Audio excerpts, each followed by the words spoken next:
नमस्कार, सभी दर्शकों का स्वागत है फिर से हमारे चैनल में। दोस्तों, ओटीटी प्लेटफ़ॉर्म हो या फिर बॉलीवुड हो, हमेशा हमने देखा है कि किस तरह से वो हिंदू समाज का मज़ाक उड़ाते हैं। सूडो सेक्युलर के नाम पर आज तक कितनी सारी फ़िल्मों में, कितनी सारी ओटीटी सीरियल्स में या फिर हम कह सकते हैं कि बहुत सारे ऐसे कलाकार थे जिन्होंने हमेशा हिंदू धर्म के ऊपर या सनातन धर्म के ऊपर उपहासात्मक टीका-टिप्पणी की है। अ, हमारा सवाल हमेशा यही रहता है कि क्या उनकी हिमाकत किसी और धर्म के लिए ऐसी होगी? क्या वो किसी आस्था या श्रद्धा जो और कम्युनिटी में है, उनके ऊपर इस तरह का उपहास करेंगे या उनको टारगेट करेंगे? नहीं ना, कभी नहीं। क्योंकि उनको पता है कि अगर उन्होंने ऐसा कुछ किया तो उनके खिलाफ एक आवाज़ उठेगी। और वो आवाज़ क्या है हम सब जानते हैं। आज हम बात कर रहे हैं वो ऐसी ही कुछ केस की, ऐसे ही कुछ मामले की जिन्होंने फिर से ये हिमाकत की कि हमारे कुछ समाज के सेक्टर के ऊपर टिक्का करते हुए बोल सकते हैं या फिर ऐसा एक नाम रखा जिसकी वजह से उनकी भावनाओं को ठेस पहुँची और फिर विवाद शुरू हुआ, फिर उसके खिलाफ आवाज़ उठाई गई और लीगली उसके ऊपर फिर कार्रवाई शुरू हुई। तो मैं बात कर रही हूँ किसकी? बात कर रही हूँ ओटीटी प्लेटफ़ॉर्म से जो सीरीज़ आ रही थी या फिर मूवी आने वाली थी उसकी।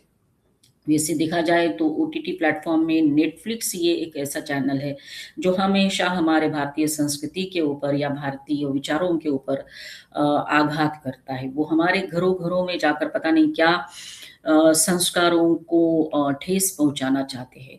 तो मैं बात करूँगी आज आपके साथ उस मूवी की जिसके ऊपर सुप्रीम कोर्ट ने भी सख्त रवैया अपनाते हुए उसके ऊपर टीका-टिप्पणी की है।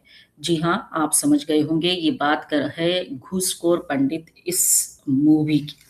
तो ये जो मूवी है जिसके डायरेक्टर या प्रोड्यूसर जो हुए वो है नीरज पांडे और उसमें मुख्य किरदार निभा रहे हैं मनोज वाजपेयी जी।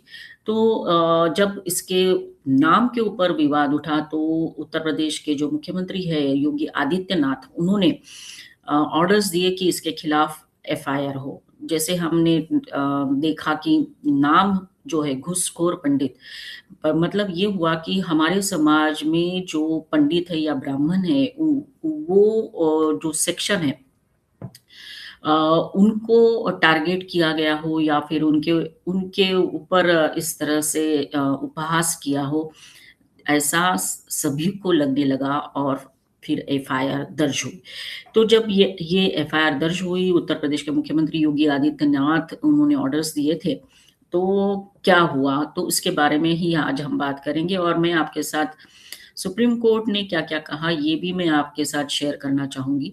तो सबसे पहले जो बात आती है कि वो ये है कि जो मनोज वाजपेयी अभिनीत फ़िल्म है घूसखोर पंडित, बीते 3 फरवरी को आधिकारिक ऐलान किया गया था कि ये रिलीज़ होने वाली है। इसी के साथ फ़िल्म के शीर्षक को लेकर पूरा विवाद शुरू हुआ और ब्राह्मण समाज, संत समाज सड़कों पर उतर आया।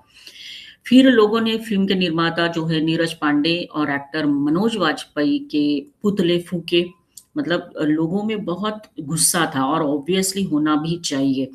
राजनीतिक जगत से भी फिर फ़िल्म के टाइटल का जो विरोध हुआ, वो देखते हुए फिर शिकायतें दर्ज होने लगी और फिर मामला कोर्ट तक जाकर पहुँचा और 12 फरवरी को सुप्रीम कोर्ट ने भी जो टाइटल है उसको देखते हुए ज़बरदस्त फटकार लगाई हुई है और पूछा है कि क्या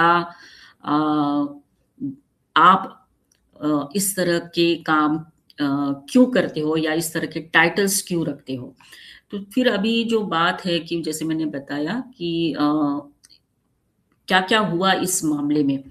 तो सबसे पहले बात करेंगे सुप्रीम कोर्ट की। सुप्रीम कोर्ट ने किस-किस को जारी किया है नोटिस।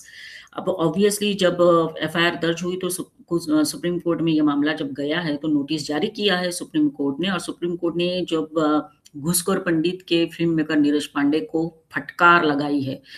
कोर्ट ने कहा है कि ऐसे टाइटल्स का इस्तेमाल करके समाज के एक हिस्से को बदनाम नहीं कर सकते। ये लाइन मैं फिर से आपको बताना चाहती हूँ कि कोर्ट ने ये कहा है कि समाज का जो एक हिस्सा है उसको आप नहीं बदनाम कर सकते। और इसमें मनोज वाजपेयी जो है वो मुख्य किरदार निभा रहे हैं। और फिर रिलीज पर सुप्रीम कोर्ट ने रोक लगाने की भी बात की है कि जब तक आप इसका टाइटल नहीं बदलोगे तब तक हम आपको परमिशन नहीं देंगे इस फिल्म को रिलीज करने की। साथ-साथ सुप्रीम कोर्ट ने के जो बेंच है जिसमें माननीय जस्टिस बी.वी. नागरत्ना और उज्जल भोयान, इनकी बेंच ने फिल्म घूसखोर पंडित की जो याचिका है उसके ऊपर का बयान देते हुए प्रसारण मंत्रालय, central board for film certification को भी नोटिस जारी किया है।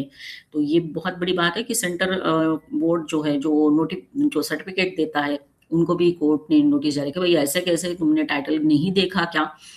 क्योंकि इस टाइटल से जो एक पर्टिकुलर समाज है हमारा, वो आहत हुआ और उनके ऊपर एक तरह से हम कह सकते हैं कि बदनामी हो रही थी। तो ये भी सुप्रीम कोर्ट ने कहा है। फिर उसके बाद जो है 19 फरवरी को अगली सुनवाई होगी इसके ऊपर। कोर्ट ने कहा है कि आप ऐसे टाइटल का इस्तेमाल करके समाज के एक हिस्से को बदनाम नहीं करेंगे, जैसे मैंने पहले बताया। और कोर्ट ने साथ-साथ ये भी कहा है कि नैतिकता और पब्लिक ऑर्डर के खिलाफ है ये बात। जब तक आप हमें बदला हुआ नाम नहीं बताते हैं, हम आपको फ़िल्म रिलीज़ नहीं करने देंगे। तो ये क्लियर ऑर्डर जो है सुप्रीम कोर्ट ने दिया है कि आप पहले नाम बदलो और फिर इस फ़िल्म के रिलीज़ होने के बारे में हम बात करेंगे। कोर्ट ने फ़िल्म मेकर्स को एक एफ़िडेविट भी फ़ाइल करने को कहा है कि घूसखोर पंडित समाज के किसी भी वर्ग को नीचा नहीं दिखाती, ऐसा करके फ़िल्म मेकर्स कह रहे थे। और मामले की अगली सुनवाई 19 फरवरी को होगी। तो ऑब्वियसली फ़िल्म मेकर्स जो है, नीरज पांडे जो है, उन्होंने कहा था कि हमारा ऐसा कोई इरादा नहीं है। ये तो सभी बोलते हैं, लेकिन काम वही करते हैं कि हमारे समाज के ऊपर उपहास करना या फिर उनको टारगेट करना। तो ये जो बात है इसमें क्या-क्या हुआ? तो 3 फरवरी को नेटफ्लिक्स इवेंट में घूसखोर पंडित का ऐलान किया गया था। फिर फ़िल्म के टाइटल को लेकर जगह-जगह विरोध प्रदर्शन शुरू हुए और ब्राह्मण समाज ने आपत्ति जताई। 6 फरवरी को लखनऊ में हज़रतगंज पुलिस स्टेशन में एफआईआर दर्ज की गई। मध्य प्रदेश में भी कई जगह-जगह पर प्रदर्शन हुए और फ़िल्म का नाम बदलने के लिए माँग उठी, एफआईआर दर्ज करने की भी माँग उठी। पोस्टरों पर जूते मारकर आक्रोश जताया लोगों ने। कार्रवाई न होने पर आंदोलन करने का भी ऐलान किया गया था।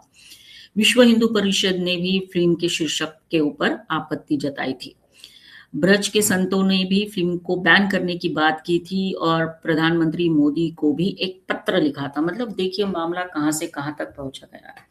इन्होंने जो नाम रखा था, ऐसा ही नाम अगर किसी और समुदाय के लिए रखते या किसी और धर्म के लिए रखते तो अब तक तो पता नहीं क्या हो जाता। तो जो मेकर्स है उनको नोटिस जारी किया है, जो घटनाएँ हुई उसके अनुसार। फिर 6 फरवरी को सोशल मीडिया पोस्ट के ज़रिए निर्माता जो है इस फ़िल्म के, नीरज पांडे और एक्टर मनोज वाजपेयी जी ने सफाई पेश की थी। उन्होंने कहा था कि ये फ़िल्म किसी जाति या समुदाय से कोई लेना-देना नहीं है, साथ ही स्वीकार किया कि इससे एक वर्ग को दुःख पहुँचा ज़रूर है। नीरज नीरज पांडे ने कहा कि फ़िल्म के सभी प्रमोशनल मटेरियल हटा दिए जाएँगे।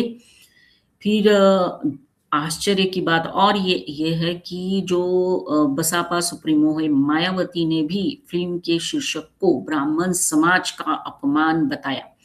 साथ ही सरकार से इस फ़िल्म पर प्रतिबंध लगाने की माँग की थी। फिर 12 फरवरी को सुप्रीम कोर्ट ने मेकर्स को फटकार लगाते हुए पूछा कि घूसखोर पंडित का बदला हुआ नाम बताएँ और तभी जाकर फ़िल्म जो है वो रिलीज़ होगी। तो इस तरह से जो है हमने देखा कि सुप्रीम कोर्ट ने एक बहुत बड़ा फैसला दिया है। घूसखोर पंडित ये टाइटल ज़रूर बदलने का बताया है और उसके बाद ही फ़िल्म रिलीज़ कर सकते हैं, ये भी बताया है। तो 19 फरवरी को फिर से इसके ऊपर सुनवाई ज़रूर होगी, लेकिन इसके पहले जो निर्माता है नीरज पांडे, वो क्या करते हैं पता नहीं, लेकिन उनको कोर्ट के आदेश तो मानना ही पड़ेगा और टाइटल के बारे में सोचना पड़ेगा। एनी हाउ हम इतना ही कह सकते हैं कि इस तरह की जो घटनाएँ होती है और इस तरह का एक प्रयास होता है हमारे हिंदू धर्म के ऊपर आघात करने का या सनातन धर्म को लेकर आघात करने का, उसका पुरज़ोर विरोध अगर हम नहीं करेंगे, तो ये इसी तरह से आगे अपना एजेंडा चलाते रहेंगे। अगर बाद में भी अगर ये लोग टाइटल चेंज करके लाते हैं, तो क्या दर्शक उस मूवी को सपोर्ट करेंगे या करना चाहिए कि नहीं, ये बात आप सोचिए और सोचकर कमेंट बॉक्स में लिखिए। तो आज की बात इतनी ही, और ये वीडियो जो है आपको कैसा लगा इसके बारे में ज़रूर बताइए, लाइक करिए, कमेंट करिए, शेयर करिए और हमारे चैनल को ज़रूर सब्सक्राइब करते रहिए। अगले वीडियो में फिर मिलेंगे नए टॉपिक के साथ, तब तक के लिए धन्यवाद। जय हिंद, वंदे मातरम।